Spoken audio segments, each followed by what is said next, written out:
Election முடிகிற வரைக்கும் நம்ம திருமா அவர்களை பற்றி பேசாமல் இருக்க முடியாது நினைக்கிறேன். திருமாவளவன் அவர்களை ரீசெண்டாக ஒரு மீட்டிங்கில் பேசுகிறாரு.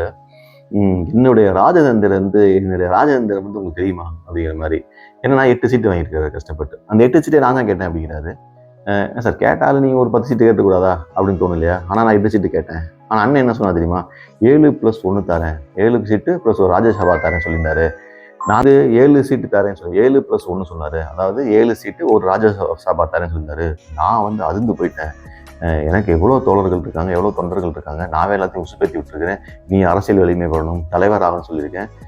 நான் சொல்கிறேன், ஒரு சீட்டுக்கு எத்தனை தலைவரை எனக்கு புரியவே இல்லை அவர் பேசுறது. ஆனால் அது ஒரு சாதனையாக பேசுகிறாரு. 7+1 சொன்னதை நான் 8ஆ மாற்றி இந்த எனக்கு தெரியும் நான் அந்த ஏதாவது பார்கெயின் பண்ண போகல, இல்லைங்க 10 ரூபா கிடையாது 8 ரூபா தாங்க நாங்கள் பிடிங்க அப்படிங்குவாங்க. ஒரு வியாபாரி வந்து அப்படிதான் பண்ணுவோம். கிட்டத்தட்ட ஒரு வியாபாரி மாதிரி அதை சாதனையாக பேசிகிட்டு இருந்தார் அந்த காலில், அந்த மீட்டிங்கில். ரொம்ப ஆச்சரியமாக இருந்தது. எவ்வளோ வலிமையான ஒரு உறுதியான ஒரு ஆள். கிட்டத்தட்ட ஒரு 8 சீட்டு 6 சீட்டுகளை சுருங்கி போய் இதை ஒரு சாதனையாக சொல்கிறாரு.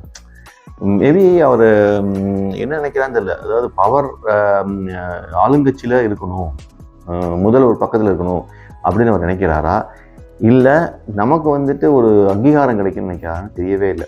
இதை மிகப்பெரிய சாதனையாக அவர் எல்லா இடத்தையும் சொல்லிட்டு இருக்கிறாரு. அதுக்கு பக்கத்தில் இன்னொரு மீட்டிங்கில் பார்க்குறேன், பிரேமலதா அவர்களை பற்றி புகழ்ந்து பேசிகிட்டு இருக்கிறாரு. அம்மா சிரிச்சுக்கிட்டு இருக்காங்க.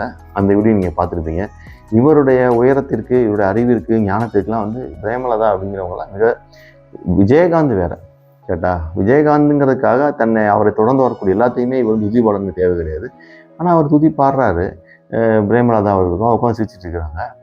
ஸோ இதனால தான் எனக்கு என்ன தோணுது அப்படின்னா, இவங்கெல்லாம் வந்து அப்படி பழைய ஆட்கள் ஆகிட்டாங்க. ஓல்டு ஸ்கூல் தாட்ஸ் ஆகி நான் என்ன செய்கிறேன்னே தெரியல. கூட்டணிங்கிற பேரில் யார் வந்தாலும் யாரனாலும் இவர் வந்து ஆதரிப்பார், யாராலும் புகழ்ந்து பேசுவார்.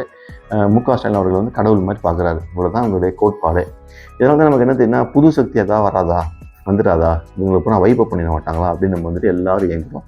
அந்த புது சக்திக்கு வாய்ப்பு கொடுத்தா தான் நல்லது. ஏன் தெரியுமா? இல்லைன்னா இவங்க மாதிரி இந்த புறையோடைய தாட்ஸில் இருக்கிறாங்க. என்ன பேசுகிறேன்னே அவங்களுக்கு தெரியல.